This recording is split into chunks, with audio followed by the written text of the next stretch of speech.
we've got a 35, 40 minutes or so this evening when I'm going to sort of talk about innovation and leadership and so on. And just kind of really kind of, I guess, sort of share my experience in terms of the sorts of things I've been involved with over the years. Just reflect on the importance of innovation, but I think particularly in today's kind of business, business climate and so on. Share just some thoughts and as to sort of how things kind of are evolving, and then I think in terms of the kind of the Q&A, is really kind of encourage. Happy to kind of like to respond to any kind of question really, whether it be about anything I've had to say personally, any sort of particular kind of companies I kind of work with and so on. So just kind of let's try and make that as interactive as possible. So as you can see from the slide, and I was in the class of 84, so that's 33 odd years ago, which is quite a long time.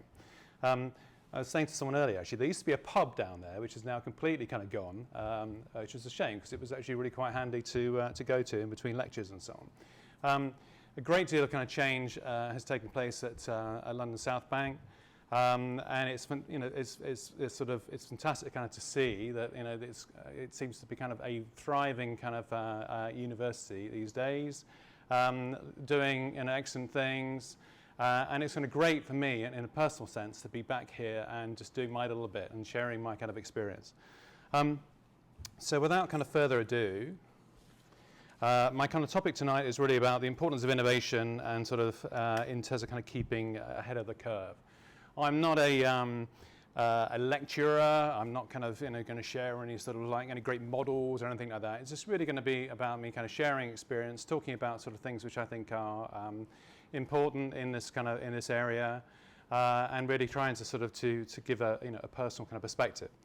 Before I do that, I wanted to just kind of share my kind of personal journey from this being a young, fresh-faced graduate back in 1984 on my kind of BA Honours of Marketing option.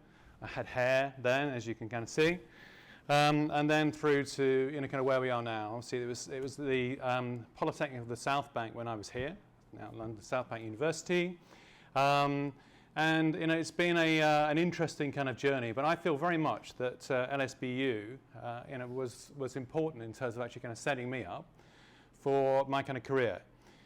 So when I kind of decided to go to uni, to college, I didn't really have a clue at all about what I wanted to do.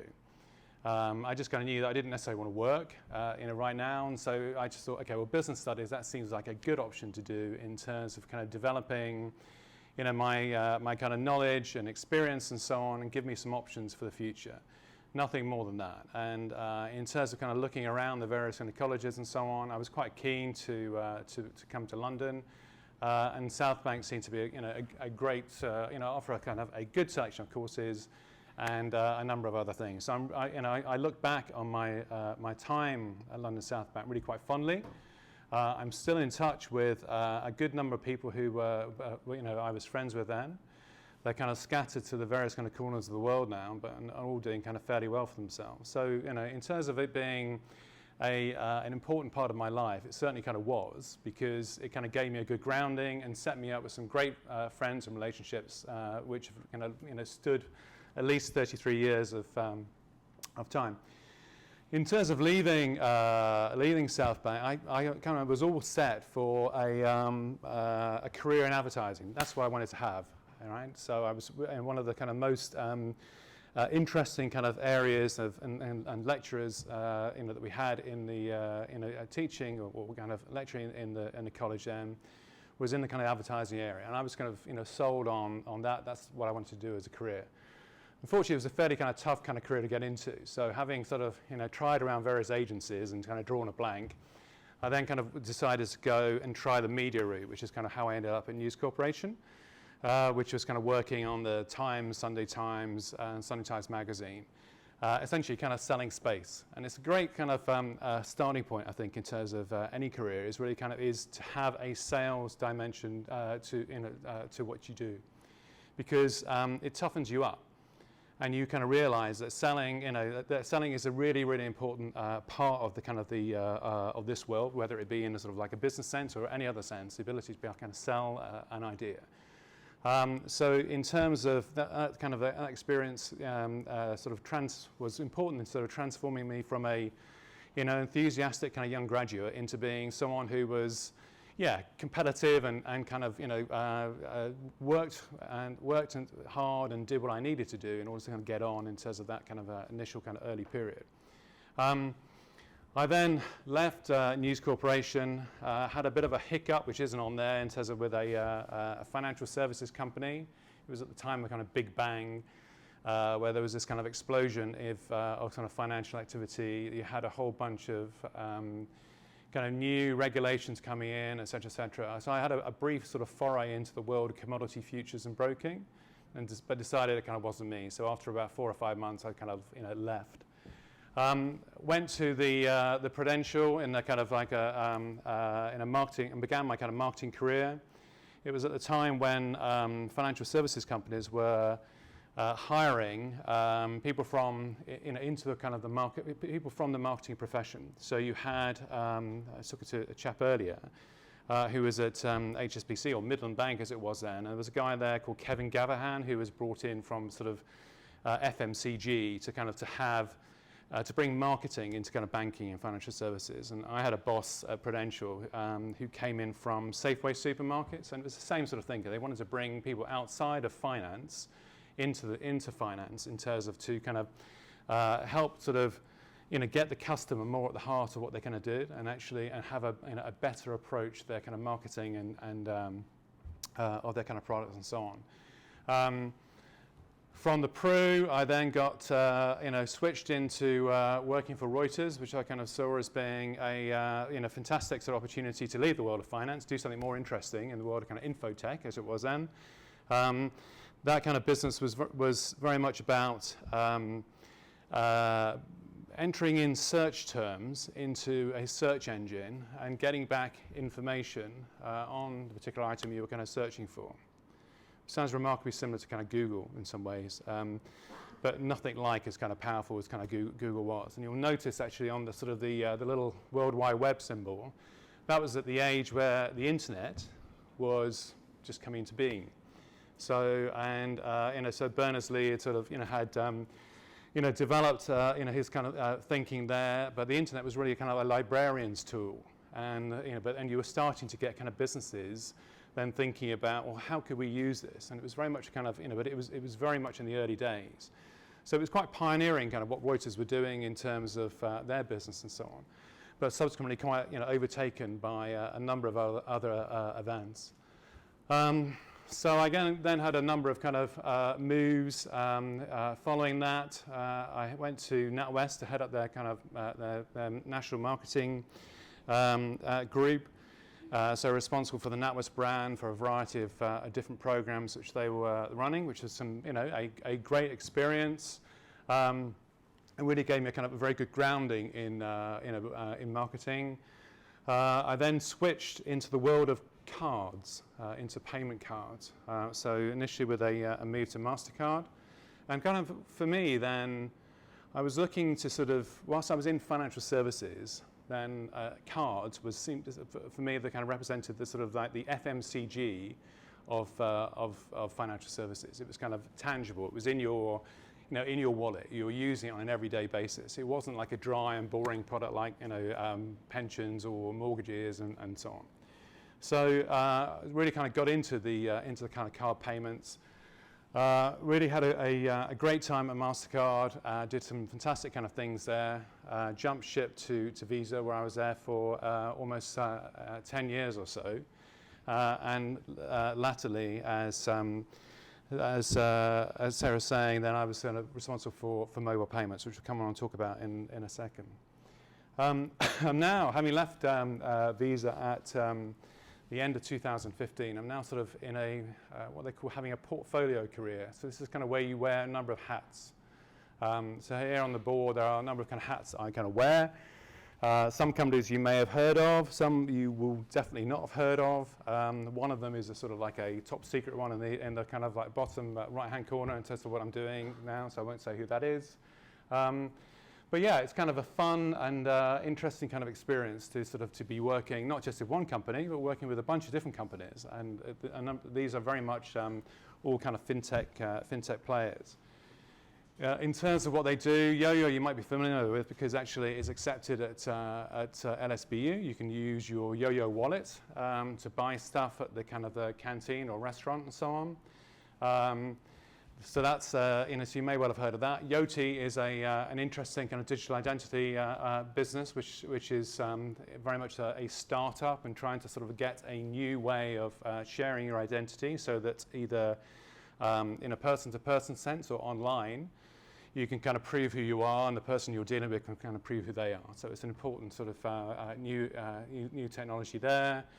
Yellow is a sort of a third generation kind of point of sale device. It's a tablet which takes all forms of payment. It's quite interesting. And Vipera is a sort of provider of mobile banking, mobile payment solutions. And the final one, SafeCharge, is what they call a payments gateway. So they are in the business of payments processing. So that's kind of my sort of, I guess, rattle through my kind of story in terms of where I am and what kind of brings me to being here today. And just really kind of the topic is to talk about innovation, the importance of innovation, and just to sort of like reflect on some of the innovations I've kind of been part of. So innovation, I think kind of, it doesn't necessarily have to be kind of associated with technology. It can be kind of service innovation, it could be kind of an innovation in the way you work, in the way you're going to deal with customers. It could be kind of a product innovation. It's just really kind of getting an idea and doing something kind of different in whatever the kind of the field it is that creates value. And in particular, for me, from being kind of a marketeer, a value which kind of customers will actually pay for. So that's the sort of my kind of test is this an innovation that actually does something for customers and actually creates value for customers? Because if it is, then it has a good, good kind of chance of actually sort of being successful. If it isn't, then it could just be innovation for innovation's sake and technology for technology's sake that may seem interesting, but actually won't necessarily go to kind of do anything kind of anything particularly more than that. So really kind of then it's innovation in terms of sort of bringing together a range of different things in terms of the application of information, imagination, the way that kind of companies organize themselves in terms of actually kind of driving innovation. So I'm not a, as I say, a kind of a professor or so on. I'm not going to share any models, but it is one that I particularly kind of like in the field of innovation, which is the kind of Gartner hype curve. And I'm not sure if any of you actually are familiar with this, but I'm sure maybe a number of you are. So this came around in 1995.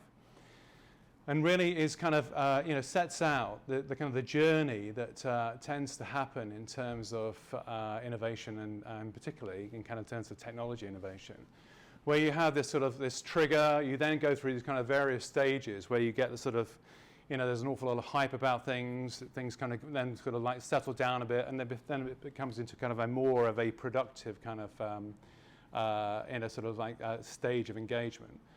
So as I say, the kind of technology trigger, this kind of where you get some sort of breakthrough, something which actually happens, someone invents something, lots of kind of flurry of kind of excitement and so on. Often it's kind of nothing you can really do with it, but actually it's the start. It sort of sets people thinking, okay, how can I use this? That then goes through this kind of what I love, the kind of the peak of inflated expectations, and there's. I'll show a bit later on some of the kind of like the Gartner charts which they do on an annual basis in terms of just showing where different solutions and so on are where they plot them on the hype curve. But this is kind of where you've got this sort of like huge kind of flurry of kind of an excitement of what can actually be what this innovation can actually do, what this new technology can do. So the kind of the media kind of gets really kind of behind this and so on, and sort of it's very much this is the sort of the as I say, the kind of peak of excitement about a particular kind of innovation. That's often then followed by this what they call the kind of the trough of disillusionment, where things sort of like fail to necessarily kind of deliver. Some of the experiments and implementations that people actually use this technology for tend to sort of like fall away. You get people who are, they are either sort of looking for investment, and actually when their investments kind of run out, it's a sort of it's a letdown kind of phase.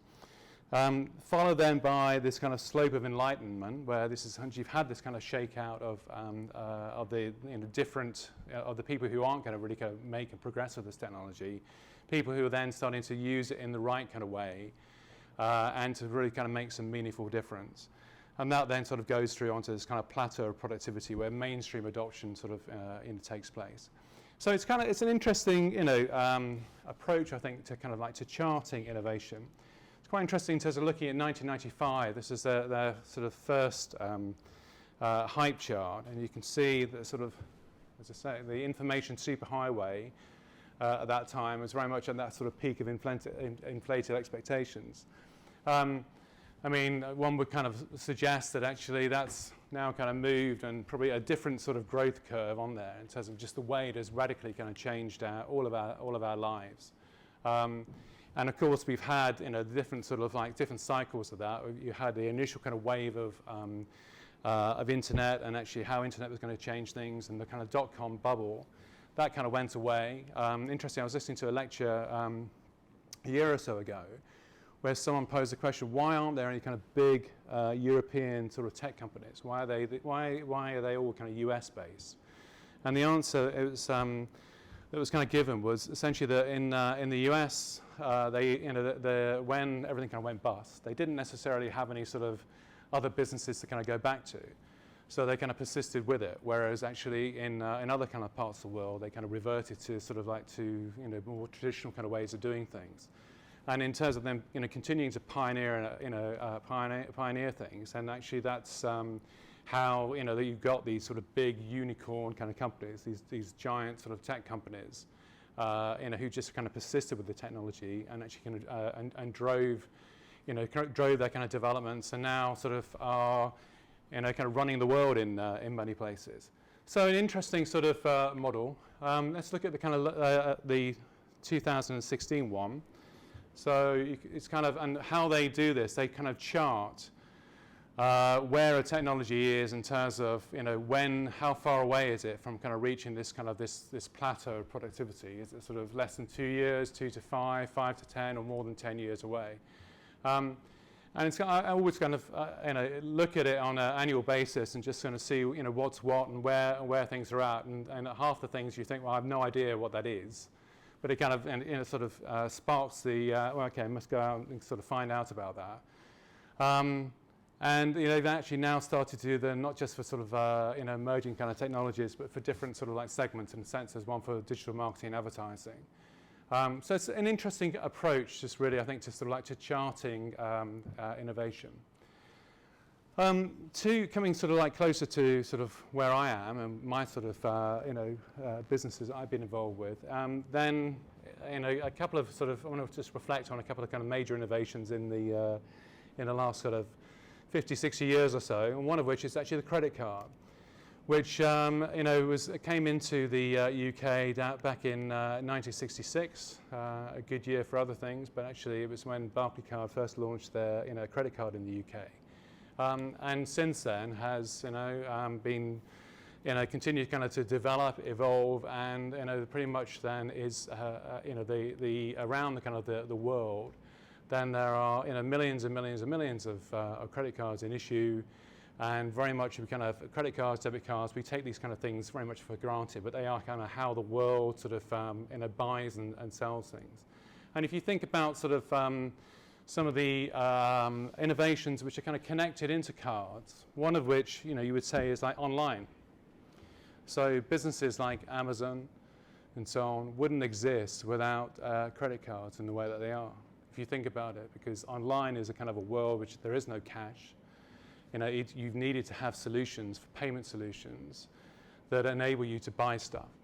And so kind of credit cards have been responsible for a number of different sort of innovations that we kind of take pretty much for granted, I think, in terms of actually how we live our lives. So that's kind of one that I've been involved with for a big kind of chunk of my career. The other one is the smartphone, which sort of, I guess, got into sort of mass market adoption from sort of 2007, even though there were earlier kind of versions of this, and sort of NTT Docomo in Japan was doing things ahead of when Apple brought out the iPhone. But that has fundamentally kind of changed our lives as well, and we all, I'm sure, all have one of these, and all spend a lot of our time during the day actually kind of looking at it. So kind of what has been a really interesting kind of part of my career is actually bringing these two innovations together, and bringing the kind of the payment card actually into the mobile kind of space. And whilst I think we're still at the kind of the early stages of this kind of development, in terms of, there are solutions out there, there's a fairly kind of widespread take-up. In terms of actually people using, their mobile phone to, to buy things, then, we're still in the kind of the early kind of stages of that. Cash is still sort of accounts for, a great deal of kind of transactions, depending on kind of market to market. But I think then, so whereas kind of, cards are, are very widely used, the use of kind of card on a mobile is still very much in its sort of in its early kind of stages. And in terms of the sort of like the pioneers behind here, then I've had the kind of the pleasure of kind of working with all the kind of companies on the above the kind of line, and actually and working on their kind of journeys to bring these things into creation. And it's quite interesting how particularly Apple is sort of is seen as being inventing this this kind of way of doing things, and being kind of like the major player in terms of actually kind of bringing mobile payments to life. But it's actually quite interesting, because actually it's the likes of Visa and MasterCard and an organization called EMVCo, which has been fundamentally kind of responsible for for creating this as an opportunity. And one of the kind of the key sort of things which they did was figure out a way of, how do I get my kind of secure information which is held on a card, how do I get that actually residing in a mobile phone in a way that you can actually kind of use to make transactions.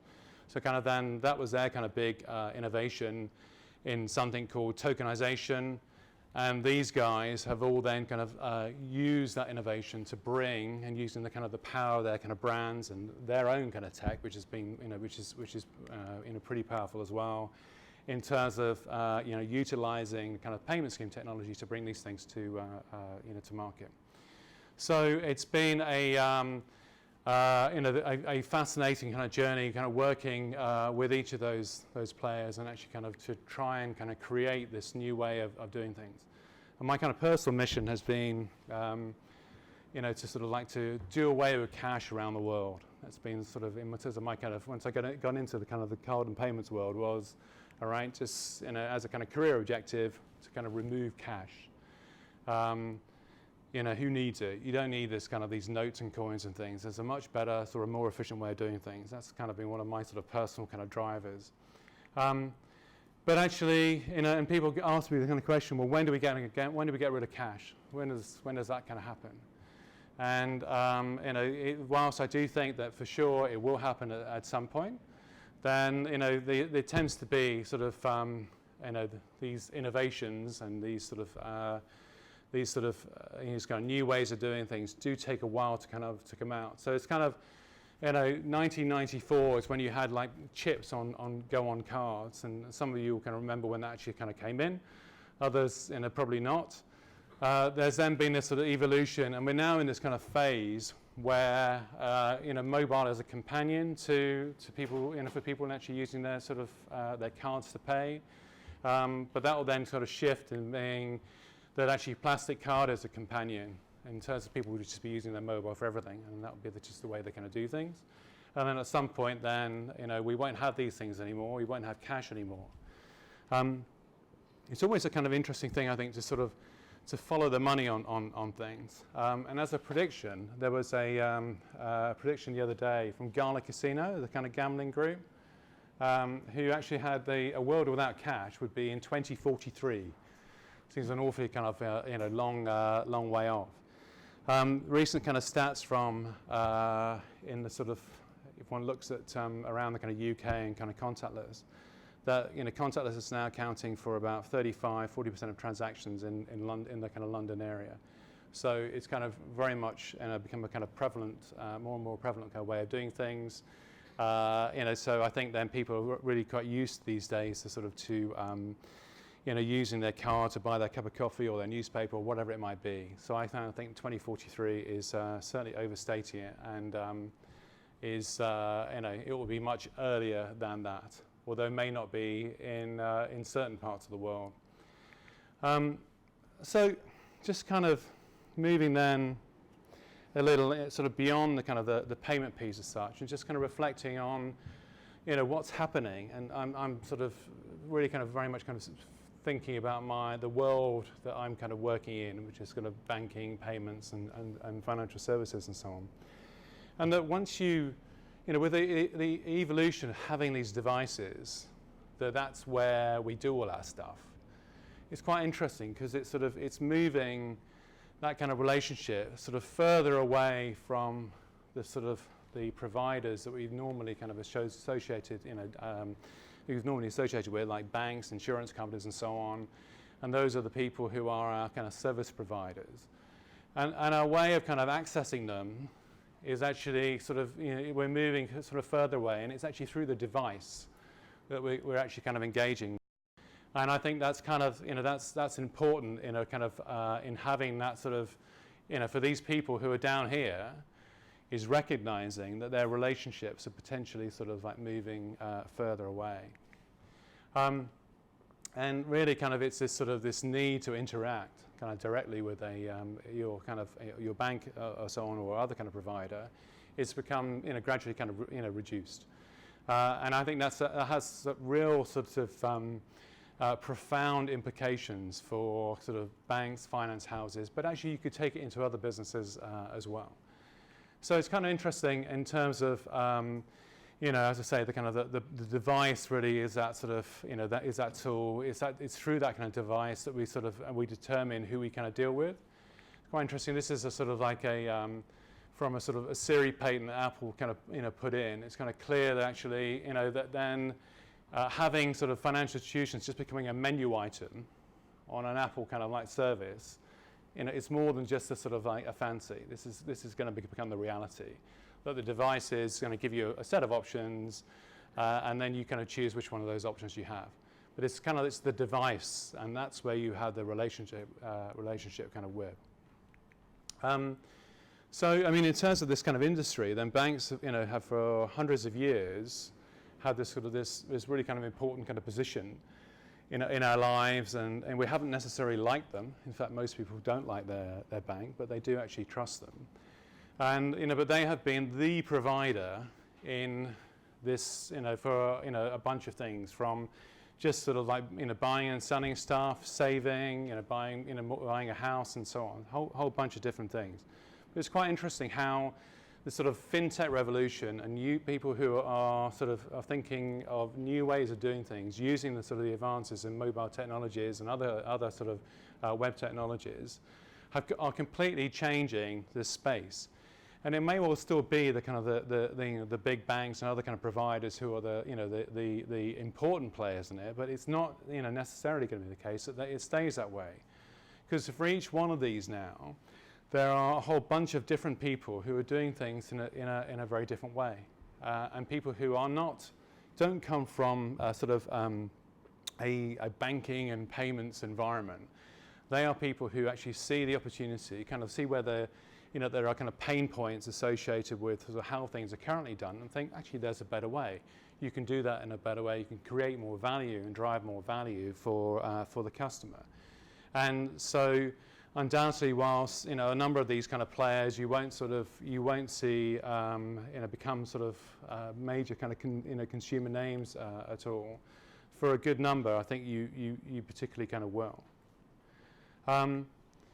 So other kind of just things in terms of how mobile has changed the way that we do many of things, in terms of actually just this kind of expectation setting, and almost then you have it is the the experience you have on one particular app provider sort of sets your expectations. Well, why isn't something else done that way? It's really quite interesting how, in terms of having, this consumer kind of phenomenon, really, that people who, felt they were okay in doing a pretty good service somewhere, are then sort of, because their customers are doing things in a different way elsewhere, it just kind of creates this unrest, really, that they need to be able to kind of like to deal with.